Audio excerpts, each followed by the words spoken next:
নাম আপনার ছেলের নাম কি?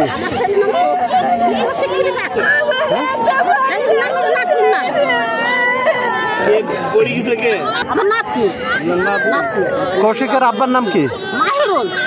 কি করে কৌশিক?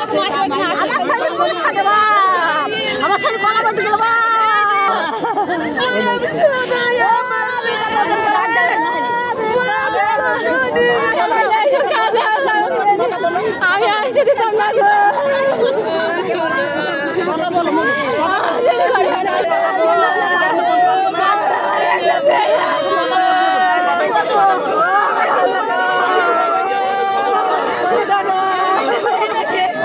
কিভাবে দুইটা ছেলে পড়লো শোনার পরে আমাদের মতো আমরা রেকি করি, দেখি আশেপাশে, কিন্তু আসলে এখানে স্থানীয় জনগণ বললো যে তারা অলরেডি পানির নিচেই চলে গেছে। তো আমাদের ডুবুরি টিম খুলনা থেকে আমরা মেসেজটা দিচ্ছি, ওরা খুব দ্রুত আসতেছে, হয়তো মাঝামাঝি চলে আসছে। তো আসলে আশা করি ইনশাল্লাহ আমরা উদ্ধার। 2 বছর 3 বছর পর পর দেখা যাবে যে এইভাবে 2-4টি করে লোক এভাবে ওই খেলাঘর থেকে ডুবে নেবে। 8-10 বছরে একবার কিছু দুটো ছেলে ফের ডুবুরি এসে ফের দুটো ছেলে তুলেছে।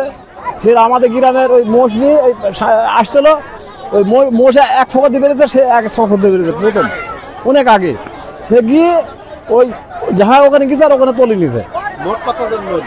7-8টা গেছে এইভাবে। ভয়ঙ্কর জায়গা, এই জায়গায় কোনো নিরাপদ নেই। আজকে এই 5-6 বছরের মধ্যে 6-7টা মারা গেল।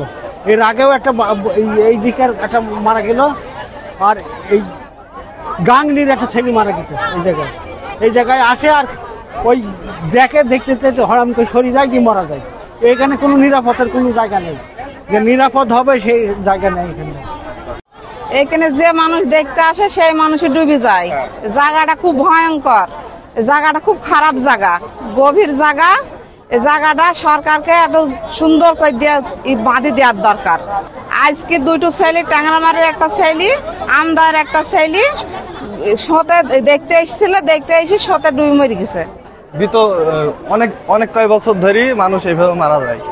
তো দেখা যায় যে বাইরের থেকেও যারা আসে এদেরকে মানা করা হয়, এরা তারপরেও নামে, বুঝছেন। তারপরে আমি আজকে গোসল করার টাইমে ছিলাম, তো যখন মারা যায় তার আগে একবার তোলা হয়েছে ওকে। পরবর্তীতে আমি চলে যাওয়ার পরে পরবর্তীতে ও ফের আবার নেমে যখন একজন মারা যাবে, একজন মারা গেছে, মানে যে সাঁতার পারে না সে ডুবে গেছে, আর ওই আরেকজন তুলতে যেয়ে 2জন একসাথে মারা গেছে।